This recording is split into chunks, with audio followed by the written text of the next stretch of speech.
ആകാശവാണി.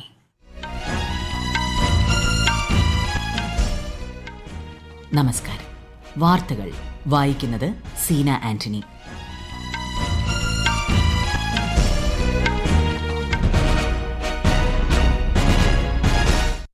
പ്രധാന വാർത്തകൾ. രാഷ്ട്രപതി ദ്രൌപദി മുർമു എറണാകുളം സെയിന്റ് തെരേസാസ് കോളേജിന്റെ ശതാബ്ദി ആഘോഷങ്ങളെ അല്പസമയത്തിനകം അഭിസംബോധന ചെയ്യും. രാഷ്ട്രപതിയുടെ കേരള സന്ദർശനത്തിന് ഇന്ന് സമാപനം. രാജ്യത്തെ യുവാക്കളുടെ സ്വപ്ന സാഫല്യത്തിനുള്ള അവസരമാണ് കേന്ദ്ര സർക്കാർ സംഘടിപ്പിക്കുന്ന തൊഴിൽ മേളകളെന്ന് പ്രധാനമന്ത്രി നരേന്ദ്രമോദി. റോസ്ഗാർ മേളയിലൂടെ 51,000 നിയമന പത്രങ്ങൾ പ്രധാനമന്ത്രി കൈമാറി.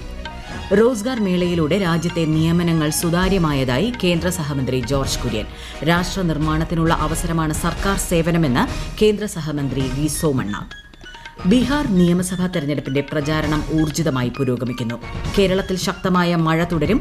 5 ജില്ലകളിൽ ഓറഞ്ച് ജാഗ്രത. കേരളം, കർണാടക, ലക്ഷദ്വീപ് തീരങ്ങളിൽ മത്സ്യബന്ധനത്തിന് വിലക്ക്.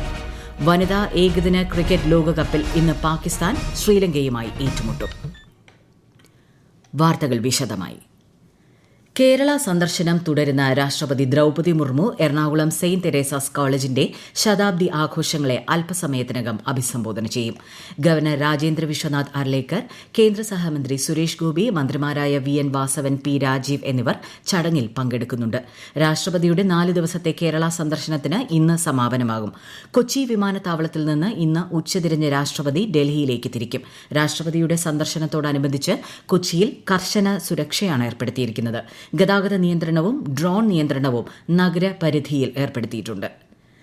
രാജ്യത്തെ യുവജനങ്ങളുടെ സ്വപ്ന സാഫല്യത്തിനുള്ള അവസരമാണ് കേന്ദ്ര സർക്കാർ സംഘടിപ്പിക്കുന്ന റോസ്ഗാർ മേളകളെന്ന് പ്രധാനമന്ത്രി നരേന്ദ്രമോദി. 17ാമത് ദേശീയ റോസ്ഗാർ മേളയുടെ ഭാഗമായി 51,000 നിയമന പത്രങ്ങൾ വീഡിയോ കോൺഫറൻസിലൂടെ കൈമാറുകയായിരുന്നു പ്രധാനമന്ത്രി. മേളയിലൂടെ 11 ലക്ഷം നിയമന പത്രങ്ങൾ ഇതിനകം നൽകിയതായും അദ്ദേഹം പറഞ്ഞു. കേന്ദ്ര സർക്കാർ ജോലിയിൽ പ്രവേശിച്ചവർ മികവും ആത്മവിശ്വാസവും രാജ്യത്തിനു വേണ്ടി ഉപയോഗിക്കണമെന്നും അദ്ദേഹം ആഹ്വാനം ചെയ്തു. जब देश के लिए कुछ कर गुजरने का जज्बा जुड़ेगा तो आपकी ये सफलता केवल व्यक्तिगत सफलता नहीं रहेगी, देश की सफलता बन जाएगी. आज आपको केवल सरकारी नियुक्ति नहीं मिली है, आपको राष्ट्र सेवा में सक्रिय योगदान देने का अवसर मिला है. രാജ്യത്തുടനീളം 40 കേന്ദ്രങ്ങളിലാണ് ഇന്ന് റോസ്ഗാർ മേള നടക്കുന്നത്.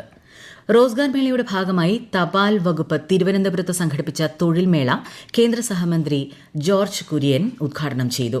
കേന്ദ്ര സർക്കാർ കഴിഞ്ഞ 2 വർഷം കൊണ്ട് 10 ലക്ഷം പേർക്ക് നിയമനം നൽകിയതായി കേന്ദ്ര സഹമന്ത്രി പറഞ്ഞു. ഓരോ കുടുംബത്തിന്റെയും വ്യക്തിയുടെയും വരുമാനം വർദ്ധിച്ചാൽ മാത്രമേ ഇന്ത്യയെ 2047 വികസിത രാജ്യമാക്കി മാറ്റാൻ സാധിക്കൂവെന്നും അദ്ദേഹം വ്യക്തമാക്കി.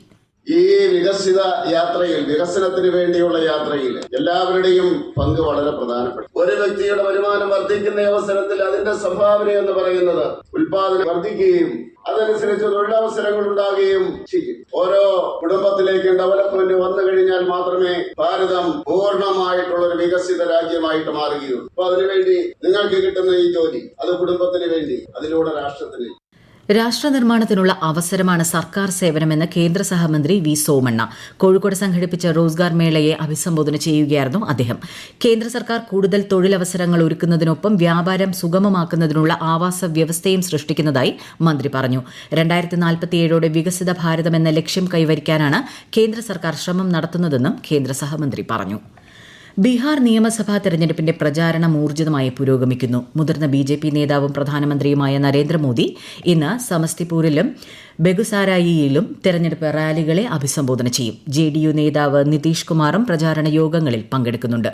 RJD നേതാവ് തേജസ്വി യാദവ് ഇന്ന് വൈശാലി, ദർഭംഗ, സമസ്തിപൂർ ഉൾപ്പെടെയുള്ള സ്ഥലങ്ങളിൽ തെരഞ്ഞെടുപ്പ് റാലികളിൽ പങ്കെടുക്കും. തേജസ്വി യാദവിനെ മഹാസഖ്യം മുഖ്യമന്ത്രി സ്ഥാനാർത്ഥിയായി പ്രഖ്യാപിച്ചിരുന്നു.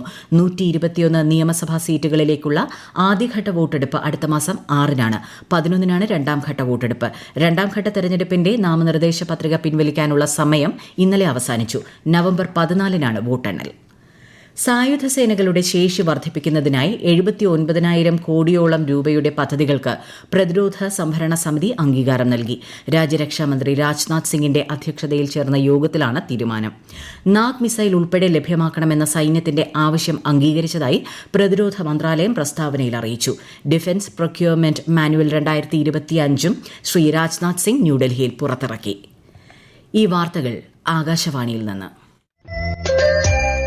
ആകാശവാണി വാർത്തകളും വാർത്താധിഷ്ഠിത പരിപാടികളും all India radio news Thiruvananthapuram YouTube ചാനലിലും all India radio news Thiruvananthapuram Facebook പേജിലും AR News_ തിരുവനന്തപുരം ഇൻസ്റ്റഗ്രാം അക്കൌണ്ടിലും AR News_TVM X ഹാൻഡിലും ലഭ്യമാണ്.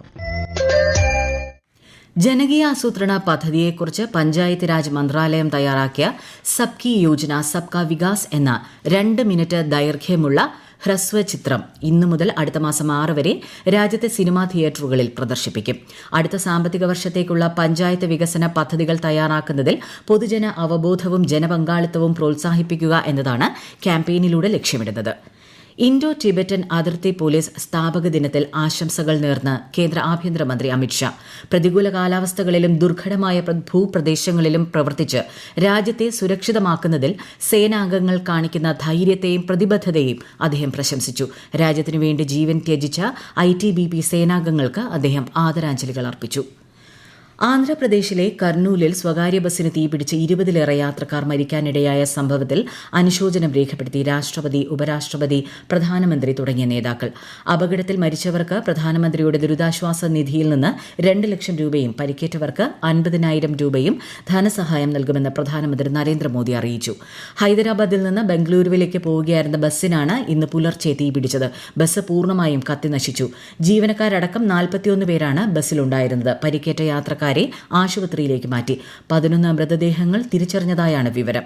ആന്ധ്രാപ്രദേശ് മുഖ്യമന്ത്രി N. ചന്ദ്രബാബു നായിഡുവും തെലങ്കാന മുഖ്യമന്ത്രി A. രേവന്ത് റെഡ്ഡിയും അപകടത്തിൽപ്പെട്ടവരുടെ കുടുംബങ്ങൾക്ക് സാധ്യമായ എല്ലാ പിന്തുണയും ഉറപ്പു നൽകി. ഐക്യരാഷ്ട്രസഭ സ്ഥാപിതമായിട്ട് ഇന്ന് 80 വർഷം പൂർത്തിയാകുന്നു.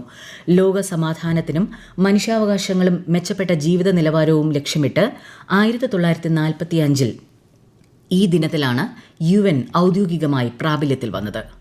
ലോക സമാധാനത്തിലൂന്നി മനുഷ്യാവകാശ പ്രവർത്തനങ്ങൾ, വിദ്യാഭ്യാസം, സമാധാനം തുടങ്ങി സുസ്ഥിര വികസന ലക്ഷ്യങ്ങളുമായാണ് ഐക്യരാഷ്ട്രസഭ സ്ഥാപിതമായത്. ആഗോള വെല്ലുവിളികളെ അഭിമുഖീകരിക്കുന്നതിനും അന്താരാഷ്ട്ര സഹകരണത്തിന്റെ അടിത്തറ ശക്തിപ്പെടുത്തുന്നതിനും സംഘടന നിരന്തരം പ്രവർത്തിച്ചു വരികയാണ്. ഐക്യരാഷ്ട്രസഭയുടെ ലക്ഷ്യങ്ങൾ നിറവേറ്റാൻ ഒന്നിച്ചു പ്രവർത്തിക്കണമെന്ന് UN secretary general Antonio Guterres ഐക്യരാഷ്ട്ര ദിനത്തിൽ ആഹ്വാനം ചെയ്തു. ജനങ്ങളുടെ കൂട്ടായ പ്രവർത്തനത്തിലൂടെ എന്തൊക്കെ സാധ്യമാകുമെന്ന് ലോകത്തിനു മുന്നിൽ ദൃശ്യമാക്കണമെന്നും അദ്ദേഹം ആശംസ സന്ദേശത്തിൽ പറഞ്ഞു. News desk, Akashvani. പ്രതിമാസ റേഡിയോ പ്രഭാഷണ പരിപാടിയായ മൻ കി ബാത്തിലൂടെ പ്രധാനമന്ത്രി നരേന്ദ്രമോദി മറ്റന്നാൾ രാവിലെ 11 മണിക്ക് ജനങ്ങളുമായി ആശയങ്ങൾ പങ്കുവയ്ക്കും. പരിപാടിയുടെ 127ാം പതിപ്പാണിത്. ആകാശവാണിയുടെ എല്ലാ നിലയങ്ങളും ദൂരദർശനും മൻ കി ബാത്ത് പ്രക്ഷേപണം ചെയ്യും. പരിപാടിയിലേക്കുള്ള ആശയങ്ങളും അഭിപ്രായങ്ങളും ഇന്നുകൂടി പങ്കുവയ്ക്കാം. കേരളത്തിൽ വടക്കൻ ജില്ലകളിൽ ഇന്ന് അതിശക്തമായ മഴയ്ക്ക് സാധ്യതയെന്ന് കേന്ദ്ര കാലാവസ്ഥാ വകുപ്പ്. മലപ്പുറം മുതൽ കാസർഗോഡ് വരെ ഓറഞ്ച് ജാഗ്രത പ്രഖ്യാപിച്ചു. തിരുവനന്തപുരം, എറണാകുളം, ഇടുക്കി, തൃശൂർ, പാലക്കാട് ജില്ലകളിൽ മഞ്ഞ ജാഗ്രതയാണ്. കേരളം, കർണാടക, ലക്ഷദ്വീപ് തീരങ്ങളിൽ തിങ്കളാഴ്ച വരെ മത്സ്യബന്ധനത്തിന് വിലക്കേർപ്പെടുത്തി. വനിതാ ഏകദിന ക്രിക്കറ്റ് ലോകകപ്പിൽ ഇന്ന് പാകിസ്ഥാൻ ശ്രീലങ്കയുമായി ഏറ്റുമുട്ടും. ഉച്ചതിരിഞ്ഞ് 3 മണിക്ക് കൊളംബോ പ്രേമദാസ സ്റ്റേഡിയത്തിലാണ് മത്സരം. ഇന്നലെ നടന്ന മത്സരത്തിൽ ന്യൂസിലൻഡിനെ 53 റൺസിന് പരാജയപ്പെടുത്തി ഇന്ത്യ സെമിയിൽ പ്രവേശിച്ചു. സംസ്ഥാന സ്കൂൾ കായികമേളയിൽ 1032 പോയിന്റുമായി തിരുവനന്തപുരം ജില്ല കുതിപ്പ് തുടരുന്നു. 484 പോയിന്റുമായി തൃശൂർ രണ്ടാമതും 443 പോയിന്റുമായി കണ്ണൂർ മൂന്നാമതുമാണ്. ഗെയിംസിലും അക്വാട്ടിക്സിലും തിരുവനന്തപുരമാണ് മുന്നിൽ.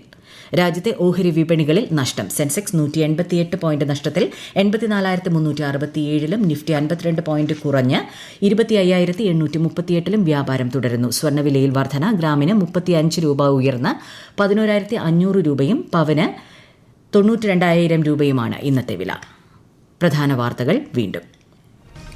രാഷ്ട്രപതി ദ്രൌപദി മുർമു എറണാകുളം സെയിന്റ് തെരേസാസ് കോളേജിന്റെ ശതാബ്ദി ആഘോഷങ്ങളെ അല്പസമയത്തിനകം അഭിസംബോധന ചെയ്യും. രാഷ്ട്രപതിയുടെ കേരള സന്ദർശനത്തിന് ഇന്ന് സമാപനം. രാജ്യത്തെ യുവജനങ്ങളുടെ സ്വപ്ന സാഫല്യത്തിനുള്ള അവസരമാണ് കേന്ദ്ര സർക്കാർ സംഘടിപ്പിക്കുന്ന തൊഴിൽ മേളകളെന്ന് പ്രധാനമന്ത്രി നരേന്ദ്രമോദി. റോസ്ഗാർ മേളയിലൂടെ 51,000 നിയമന പത്രങ്ങൾ പ്രധാനമന്ത്രി കൈമാറി. റോസ്ഗാർ മേളയിലൂടെ രാജ്യത്തെ നിയമനങ്ങൾ സുതാര്യമായതായി കേന്ദ്ര സഹമന്ത്രി ജോർജ് കുര്യൻ. രാഷ്ട്ര നിർമ്മാണത്തിനുള്ള അവസരമാണ് സർക്കാർ സേവനമെന്ന് കേന്ദ്ര സഹമന്ത്രി വി സോമണ്ണ. ബീഹാർ നിയമസഭാ തെരഞ്ഞെടുപ്പിന്റെ പ്രചാരണം ഊർജിതമായി പുരോഗമിക്കുന്നു.